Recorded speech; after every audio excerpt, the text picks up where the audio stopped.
ನೀನ್ ನನಗ್ ಖರ್ಚು ಮಾಡಿರೋ ಪ್ರತಿ ಪೈಸೆಗೂ ಬಡ್ಡಿ ಜೊತೆಗೆ ವಾಪಸ್ ಕೊಡ್ತೀನಿ. ಕೊಟ್ಟಾಗ ಮಾತಾಡೋ. ದಿನ ಈ ಜಗಳ ನೋಡೋದಕ್ಕಿಂತ ನಿಜ ಹೇಳೋದೇ ಒಳ್ಳೇದು. ಛೇ, ಇಂಥ ಮಗ ಯಾವ ತಂದೆಗೂ ಇರಬಾರ್ದು. ಹೇಗೆ ಹುಟ್ಟಿದ್ಯೋ ನಮಗೆ. ಛೇ. ಕಿಟ್ಟು ನಿನ್ ಮಗ ಅಲ್ಲ.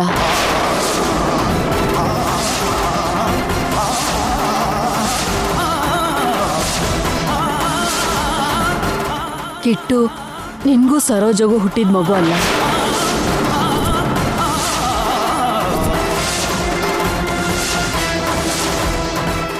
ಅಮ್ಮ, ನಿನ್ಗೇನಾದ್ರೂ ತಲೆ ಕೆಟ್ಟಿದ್ಯಾ? ಅವ್ರೇನೋ ನೋವಲ್ ಹಾಗೆ ಹೇಳ್ತಿದ್ರೆ ನೀನೇನು ಅವನನ್ನ ನಮ್ಮ ಮಗನೇ ಅಲ್ಲ ಅಂತಿದ್ಯಾ? ಅವನ್ ಬದ್ಲಾಗ್ಬೇಕು ಅಂತ ಏನೋ 4 ಮಾತು ಹೇಳ್ತಿದೀವಿ. ಅದ್ ತಪ್ಪಾ? ಇನ್ಮೇಲೆ ಇವನ್ನ ನೀವು ಬೈಬೇಡಿ. ಸೂರಿ, ನೀನು ಎಮೋಷ್ನಲ್ ಆಗಿ ಹೇಳಿದ್ಯಾ? ಇಲ್ಲ ಅಂದ್ರೆ ನೀನು ಹೇಳಿದ ನಿಜನಾ? ದೇವ್ರ ಆಣೆಗ್ಲೂ ನಿಜ ಕಣ. ನಿನಗೆ ಯಾವ್ದೋ ದೆವ್ವ ಮೆಟ್ಕೊಂಡಿದೆ ಅನ್ಸತ್ತೆ. ಸರೋಜಾ, 1 ನಿಮಿಷ ಇರು.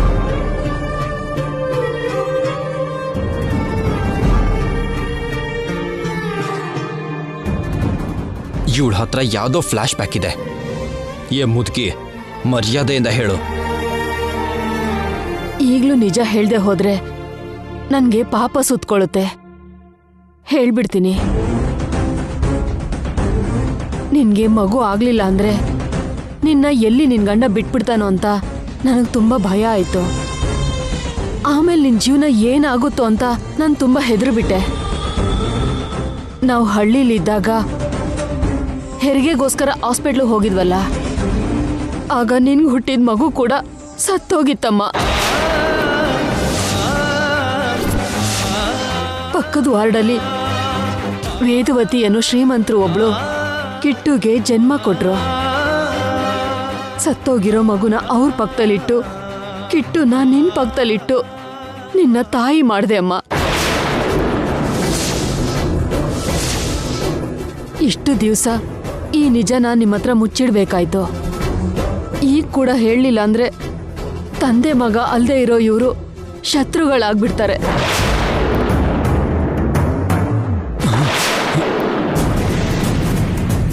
ಅಂದ್ರೆ ನನ್ನ ಅಪ್ಪ ಅಮ್ಮ ಶ್ರೀಮಂತರ? ಕೋಟ್ಯಾಧಿಪತಿಗಳು ಕಣೋ. ಕೋಟ್ಯಾಧಿಪತಿಗಳ? ಹೌದು ಕಣೋ, ಕೋಟ್ಯಾಧಿಪತಿಗಳು. ಅವರನ್ನ ಆಮೇಲೆ ಭೇಟಿ ಮಾಡ್ತೀನಿ. ಮೊದಲು ಇವ್ರ ವಿಷಯ ನೋಡ್ಕೋತೀನಿ. ಏನೇನ್ ಮಾತಂದ್ರಿ? ಕೋಟ್ಯಾಧಿಪತಿಗಳ ಮಗನಿಗೆ ಹೊತ್ತಿಗೂ ಊಟ ಇಲ್ದಿರೋ ನೀವು ನನಗ್ ಬೈತೀರಾ? ಒಂದು ನಿಮಿಷ ಕೂಡ ನನ್ನ ಮನೇಲಿ ಇರ್ಬೇಡಿ. ನಡೀರಿ. ಬೇಡ ಕಣ, ನಡೀರಿ. ಬೇಡ ಕಣ. ಕಿಟ್ಟು ನನ್ನ ಮಾತು ಕೇಳು. ಕಿಟ್ಟು ಬೇಡ ಕಣ. ಸರೋಜಾ, ಸರೋಜಾ, ಸರೋಜಾ, ಸರೋಜಾ.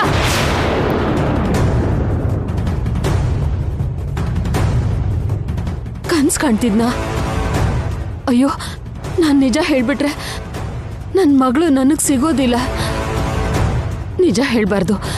ಎಂಥ ಪರಿಸ್ಥಿತಿಲೂ ನಿಜ ಹೇಳ್ಬಾರ್ದು.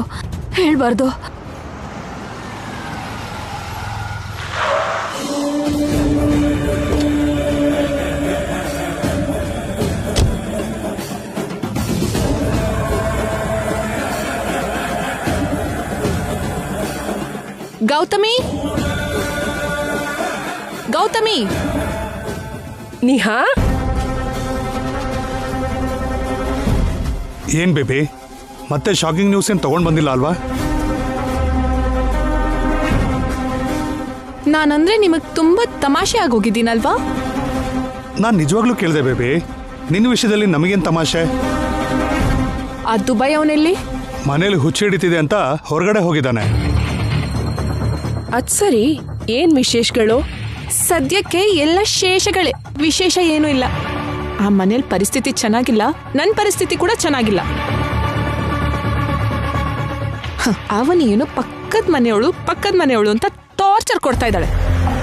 ಆ ವೇದವತಿಗೆ ಬುದ್ಧಿ ಇಲ್ಲ, ಹೊರಗಡೆ ಹಾಕ್ದೇನೆ ತಲೆ ಮೇಲೆ ಇಟ್ಕೊಂಡು ಕೂತಿದ್ದಾಳೆ. ಹೌದು, ಆ ಕಾಣಿಸ್ದಿರೋ ಮಗನ್ ಬಗ್ಗೆ ಏನಾದ್ರೂ ಯೋಚನೆ ಮಾಡ್ತಿದಾರ? ಅವನ್ ಕಾಣಿಸೋವರೆಗೂ ನಿನ್ ಪ್ರಾಬ್ಲಮ್ ಸಾಲ್ವ್ ಆಗಲ್ಲ. ಅವನ್ ಜೊತೆ ಮದ್ವೆ ಆಗೋವರ್ಗೂ ನೀನ್ ಪ್ರಶಾಂತವಾಗಿರಲ್ಲ. ಶ್ರೀಕರ್ನ ಮದ್ವೆ ಆಗೋಣ ಅಂತ ಹೋಗಿ ಶ್ರೀಕರ್ ಅಣ್ಣನ ಮದ್ವೆ ಆಗೋ ಪರಿಸ್ಥಿತಿ ಬಂದಿದೆ. ನನ್ ಕರ್ಮ. ಆ ಮನೆಗ್ ಸೊಸೆ ಆಗ್ಬೇಕು ಅನ್ಕೊಂಡೆ. ಕನಿಷ್ಠ ಆ ಕಿರೀಟ ಆದ್ರೂ ಸಿಗುತ್ತೆ ಅಲ್ವಾ? ಇಷ್ಟೊತ್ತಿಗೆ ಜೂನಿಯರ್ ವೇದವತಿ ಹಾಗೆ ಚಕ್ರ ತಿರುಗಿಸ್ಬೇಕು ಅಂತ ಅನ್ಕೊಂಡಿದ್ದೆ. ಎಲ್ಲ ರಿವರ್ಸ್ ಆಗೋಯ್ತು. ಆ ಮಗ ಬರ್ತಾನೆ ಬರ್ತಾನೆ ಅಂತ ಹೇಳ್ತಾನೆ ಇದ್ದಾರೆ. ಅವ್ನ್ ಯಾವಾಗ ಬರ್ತಾನೋ ನನ್ ಮದ್ವೆ ಯಾವಾಗ ನಡೆಯುತ್ತೋ. ಅಷ್ಟ್ರಲ್ಲಿ ನಾನು ಆ ಮನೇಲಿ ಇನ್ನಷ್ಟು ಸ್ಟ್ರಾಂಗ್ ಆಗೋದಕ್ಕೋಸ್ಕರ ಒಂದ್ ಐಡಿಯಾ ಮಾಡಿದ್ದೀನಿ. ಏನದು? ಸ್ವಲ್ಪ ಹೊತ್ತಾದ್ಮೇಲೆ ನೀವು ಆ ಮನೆಗ್ ಬನ್ನಿ. ಬಂದು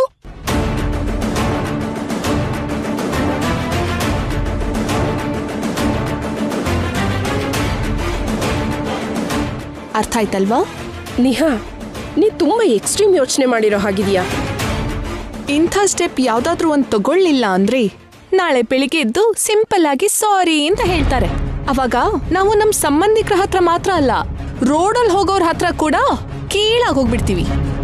ಅರ್ಥ ಆಯ್ತಾ?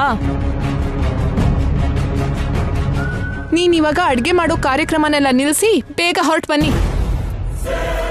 ತುಂಬಾ ಸಿಂಪಲ್ ಆಗಿ ಹೇಳಿ ಹೊರಟೋದ್ಲಲ್ಲ ಏನ್ರಿ? ಬೇಗ ಹೊರಡ್ಲಿಲ್ಲ ಅಂದ್ರೆ ಫೋನ್ ಮಾಡಿ ಟಾರ್ಚರ್ ಮಾಡ್ತಾಳೆ. ನಡೀರಿ.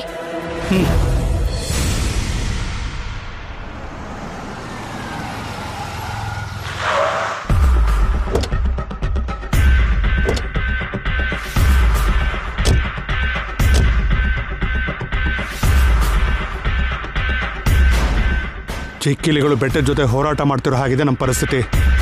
ಇಷ್ಟು ದಿನ ನಮ್ ಡಿಮಾಂಡ್ ಬೇರೆ, ಇವಾಗ ಕೇಳೋದ್ ಬೇರೆ. ಹೆದ್ರದೇನೆ ಬೆದ್ರದೇನೆ ತಡವರಿಸ್ತೇನೆ ಕೇಳ್ಬಿಡ್ಬೇಕು. ನಡೀರಿ. ವೇದವತಿಯವ್ರೇ, ವೇದವತಿಯವ್ರೇ. ಪ್ರಸಾದರಾವ್ ಅವರೇ, ಪ್ರಸಾದರಾವ್ ಅವರೇ, ಬೇಗ ಬನ್ನಿ. ಏನಾಯ್ತು ನಿಮ್ಗೆ? ಪಕ್ಕದ ಮನೆಯವ್ರನ್ನ ಹಾಗೆ ಕರೀತಿದ್ದೀರಲ್ಲ? ಏಯ್, ನಾವು ನಿನ್ ಮನೆ ಮುಂದೆ ಬಂದಿಲ್ಲ ಅಲ್ವಾ? ನಿನ್ ಕೆಲ್ಸ ನೀನ್ ನೋಡ್ಕೊ.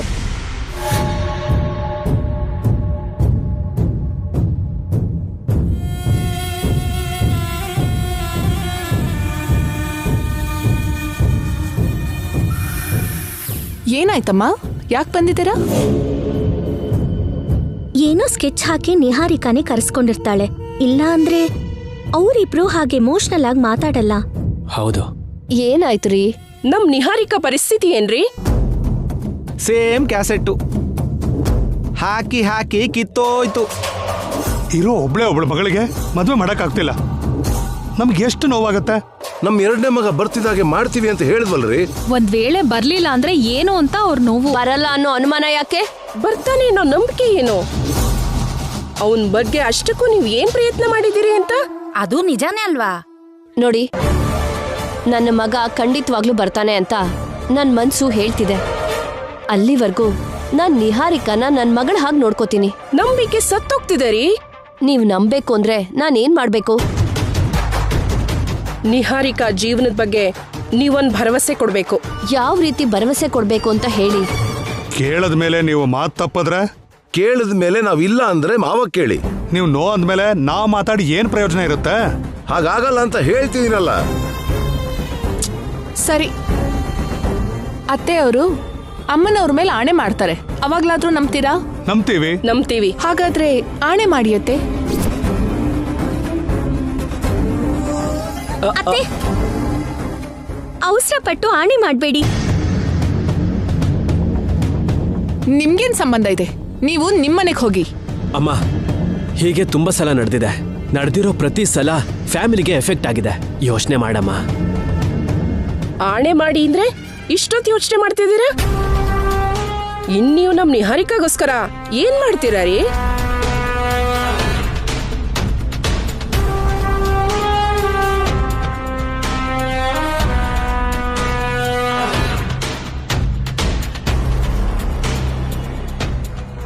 ಅಮ್ಮನವ್ರ ಮೇಲೆ ಆಣೆ ಮಾಡ್ತಿದ್ದೀನಿ.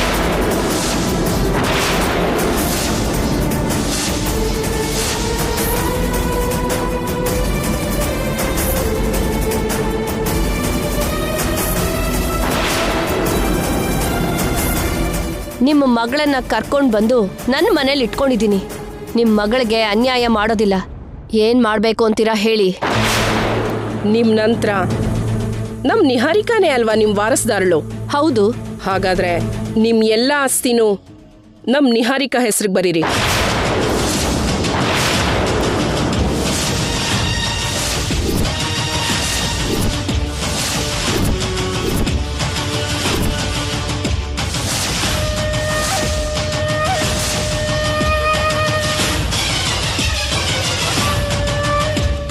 ನಿಮ್ ನಂತರ ನಿಹಾರಿಕಾನೇ ವಾರಸ್ದಾರಳು.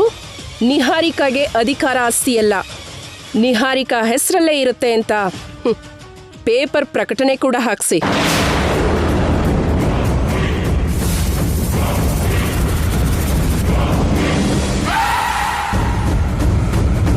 ನೀವು ಆ ರೀತಿಯಲ್ಲಿ ಮಾಡಿದ್ರೇನೆ ನಾವು ನಂಬ್ತೀವಿ.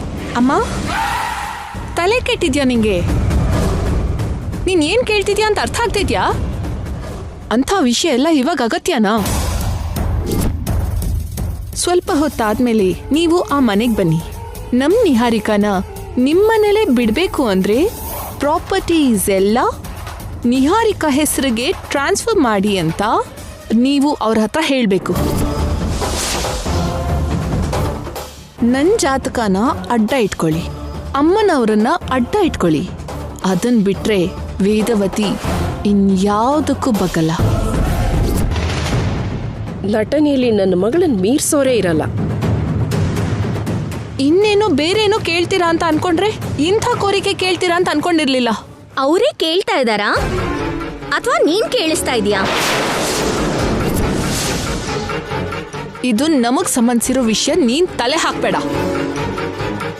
ವೇದವತಿ ಅವರೇ, ಯಾಕೆ ಮಾತಾಡ್ತಿಲ್ಲ ರೀ? ಆಸ್ತಿನ ನಿಹಾರಿಕಾ ಹೆಸರಿಗೆ ಬರ್ಕೊಟ್ರೆ ನಮ್ ಪರಿಸ್ಥಿತಿ ಏನು? ನಾವೆಲ್ಲ ಬೀದಿಗೆ ಬಿದ್ದು ಭಿಕ್ಷೆ ಬೇಡ್ಕೊಂಡು ತಿನ್ಬೇಕಾ? ಸರಿಯಾಗಿ ಕೇಳದೆ ಬಾಮೈದ. ನಮ್ ಮುಖ ನೋಡಿದ್ರೆ ನಾಯಿ ಕೂಡ ಹತ್ರ ಬರಲ್ಲ. ನಿಮ್ಮೇಲೆ ಗೌರವ ಇತ್ತು, ಅದನ್ನ ಕಳ್ಕೋಬೇಡಿ. ಅಷ್ಟಕ್ಕೂ ಪ್ರಪಂಚದಲ್ಲಿ ಯಾರಾದ್ರೂ ಹೀಗೆ ಕೇಳ್ತಾರಾ ರೀ? ಈ ವಿಷಯ ಎಲ್ರಿಗೂ ಗೊತ್ತಾಯ್ತು ಅಂದ್ರೆ ಏನ್ ಅನ್ಕೋತಾರೆ? ನೀವೆಲ್ಲ ಸ್ವಲ್ಪ ಇರ್ತೀರಾ, ನಾವು ಮಾತಾಡ್ತೀವಿ. ನೋಡಿ ಅಮ್ಮ, ನೀವಿಷ್ಟಪಡೋದು ನ್ಯಾಯ ಅಲ್ಲ. ಈಗಷ್ಟೇ ಮಾತು ತಪ್ಪಲ್ಲ ಅಂದ್ರಿ, ಅಷ್ಟರಲ್ಲೇ ನ್ಯಾಯ ಇಲ್ಲ ಅಂತ ಇದ್ದೀರಾ? ಆಸೆಗಳಿಗೆ ಮಿತಿ ಇರ್ಬೇಕ್ರಿ. ನಿಮ್ ವಂಶಕ್ಕೆ ಬೇಕಾಗಿರೋ ಜಾತಕ ನನ್ನ ಮಗಳದು. ಆ ಜಾತಕಕ್ಕಿಂತ ನಿಮಗ್ ನಿಮ್ ಆಸ್ತಿ ಮೇಲೆ ಬಾಳೋ ಅಂತದ್ದ?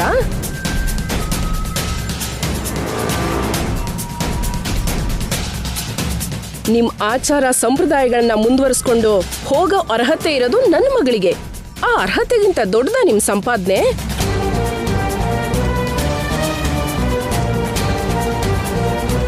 ನಮಗ್ ಇಲ್ದೇನೆ ಕೇಳ್ತಿಲ್ಲ ರೀ, ನಮಗ್ ನಂಬಿಕೆ ಇಲ್ದೆ ಕೇಳ್ತಿದೀವಿ.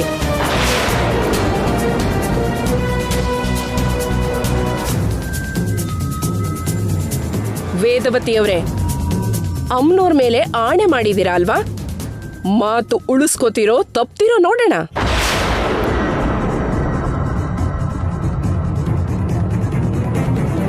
ನಿಮ್ ನಿರ್ಧಾರ ನಮಗ್ ಮುಖ್ಯ. ಹೇಳಿ ವೇದವತಿಯವರೇ, ಒಂದ್ ಹೆಣ್ಣಿನ ಜೀವನಕ್ಕಿಂತ ನಿಮ್ ಪ್ರಾಪರ್ಟಿನೇ ನಿಮಗ್ ಮುಖ್ಯ ಅನ್ಕೊಂಡ್ರೆ ಹೇಳಿ. ಈಗ್ಲೇ ನಮ್ ನಿಹಾರಿಕನ್ ಕರ್ಕೊಂಡು ಹೊರಟೋಗ್ತೀವಿ. ಕರ್ಕೊಂಡು ಹೋದ್ರೆ ಕರ್ಕೊಂಡು ಹೋಗಿ, ನೀವೇನ್ ಹೆದರ್ಸ್ಬೇಕಾಗಿರೋ ಅಗತ್ಯ ಇಲ್ಲ. ನಮ್ಮ ಅಪ್ಪ ಅಮ್ಮನ್ಗೆ ಮಕ್ಕಳಿಲ್ವಾ, ಮಗಳಿಲ್ವಾ, ಸೊಸೆ ಇಲ್ವಾ, ಮೊಮ್ಮಕ್ಳಿಲ್ವಾ, ಮೊಮ್ಮಗಳಿಲ್ವಾ? ಎಲ್ರೂ ಇದೀವಿ. ಯಾರು ಇಲ್ದೇ ಇರೋ ಹಾಗೆ ಅನಾಥಾಶ್ರಮಕ್ಕೆ ಆಸ್ತಿನ ಪೂರ್ತಿ ಬರ್ಕೊಡಿ ಅಂತ ಹೇಳಿದಾಗೆ ಬರ್ಕೊಡಿ ಅಂದ್ರೆ ಹೇಗೆ? ನಾವು ಕೇಳ್ದಾಗ ಮಾಡ್ಲಿಲ್ಲ ಅಂದ್ರೆ ನಮ್ಗೆ ಯಾವ ಭರವಸೆನೂ ಇರೋದಿಲ್ಲ. ನಮ್ ನಿಹಾರಿಕಾ ನಾವು ಕರ್ಕೊಂಡು ಹೊರಟೋಗ್ತೀವಿ. ನೀವು ಕೇಳ್ದ ಹಾಗೆ ಮಾಡ್ತೀನಿ.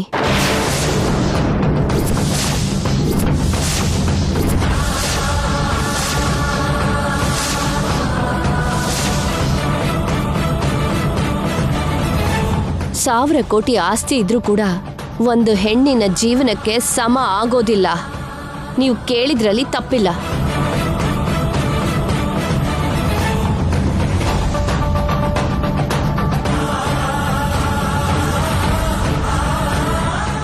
ಏನ್ರಿ ಹೇಳು ವೇದ. ನನ್ ನಿರ್ಧಾರ ನಿಮ್ಗೊಪ್ಗೆನಾ? ನೀನ್ ಏನೇ ಮಾಡಿದ್ರು ಚೆನ್ನಾಗಿ ಯೋಚನೆ ಮಾಡೇ ಮಾಡ್ತೀಯ. ನನ್ಗೊಪ್ಗೆನೆ. ಹಾಗಾದ್ರೆ ನಾಳೆ ನಮ್ ಲಾಯರ್ನ ಕರೆಸಿ ಡಾಕ್ಯುಮೆಂಟ್ಸ್ನ ರೆಡಿ ಮಾಡಿಸಿ.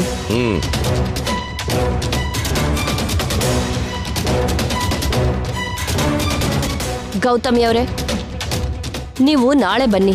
ಎಲ್ಲ ಸಿದ್ಧವಾಗಿರುತ್ತೆ. ನನ್ನ ಮಕ್ಕಳಿಗೆ ನಾನು ಹೇಳ್ಕೊತೀನಿ, ನನ್ನ ಮಾತು ಕೇಳ್ತಾರೆ. ಮತ್ತೆ ಅವರು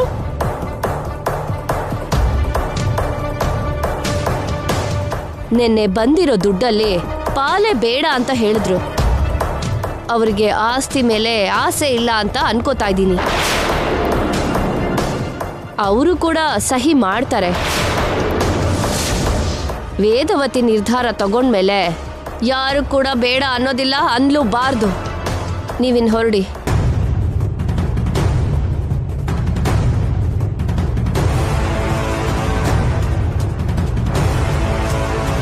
ಸೈನ್ ಮಾಡೋದಕ್ಕೆ ಎಲ್ರೂ ಸಿದ್ಧವಾಗಿರಿ.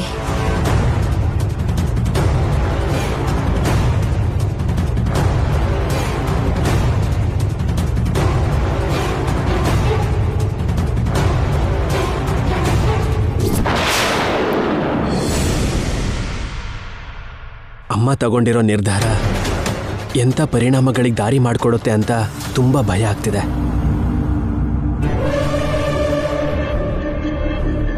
ನಿಹಾರಿಕಾ ಜಾತಕ ಹೊಂದಾಣಿಕೆ ಆಗಿದೆ ಅಂತ ಸಂತೋಷ ಪಡ್ತಾರೆ ಹೊರತು ನಿಹಾರಿಕಾ ಸ್ವಾರ್ಥದ ಬಗ್ಗೆ, ಅವಳು ಮಾಡೋ ಮೋಸದ ಬಗ್ಗೆ ಅವ್ರಿಗೆ ಕಂಡುಹಿಡಿಯೋದಕ್ಕೆ ಆಗ್ತಿಲ್ಲ. ನಮ್ಮನ್ನು ನಂಬ್ಕೊಂಡು ಬಂದಿರೋ ಹೆಣ್ಣಿಗೆ ಅನ್ಯಾಯ ಆಗಬಾರ್ದು ಅಂತ ಅತಿ ಒಳ್ಳೆತನಕ್ಕೆ ಹೋಗಿ ನಿರ್ಧಾರ ತಗೊಂಡಿದ್ದಾರೆ.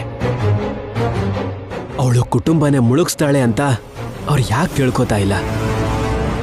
ಸತ್ಯಕ್ಕೆ ಅರ್ಥನೇ ಇಲ್ದಿರೋ ಹಾಗಾಗಿದೆ. ಸುಳ್ಳು ಮಾತ್ರ ಮೇಲೇರ್ತಾನೆ ಇದೆ. ಈ ಪರಿಸ್ಥಿತಿನಲ್ಲಿ ನಾವೇನ್ ಮಾಡೋಕ್ಕಾಗತ್ತೆ? ನಮ್ಮ ಮಾತೇನೋ ಕಹಿ, ಅವಳ ಮಾತು ಮಾತ್ರ ಸಿಹಿ. ನಾಳೆ ಎಲ್ಲರೂ ಡಾಕ್ಯುಮೆಂಟ್ಸ್ ಮೇಲೆ ಸಹಿ ಮಾಡಬೇಕು ಅಂತ ಹೇಳ್ತಿದ್ದಾರೆ. ನಾಳೆ ಏನ್ ನಡೆಯುತ್ತೋ ಅರ್ಥ ಆಗ್ತಿಲ್ಲ. ಏನ್ ಬೇಕಿದ್ರೂ ಆಗ್ಲಿ ಬಾವ, ನಾವಂತೂ ನಾಳೆ ಅತ್ತೆ ಮಾತಿಗೆ ಎದುರು ಆಡೋದು ಬೇಡ.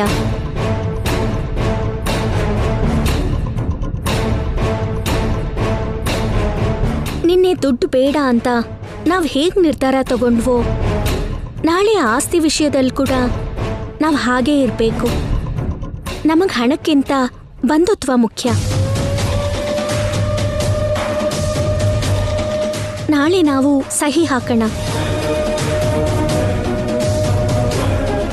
ನಿಹಾರಿಕಾ ಬಗ್ಗೆ ಗೊತ್ತಿದ್ದು ಹೇಗವನಿ? ಬೇಡ ಬಾವ, ನಮ್ಗೇನೂ ಬೇಡ.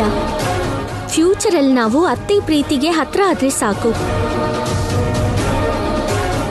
ಏನೂ ಯೋಚನೆ ಮಾಡಬೇಡ, ಪ್ರಶಾಂತವಾಗಿರು. ಊಟ ಮಾಡೋಣ ಬಾ.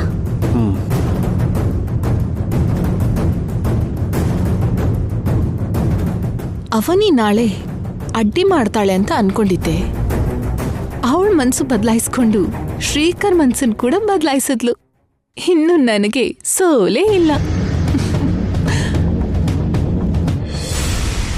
ನಿಹಾರಿಕಾಯಿಂದ ನಮ್ಗೇನೋ ನಡೆದೋಗುತ್ತೆ ಅಂತ ಅನ್ಕೊಂಡಿದ್ವಿ.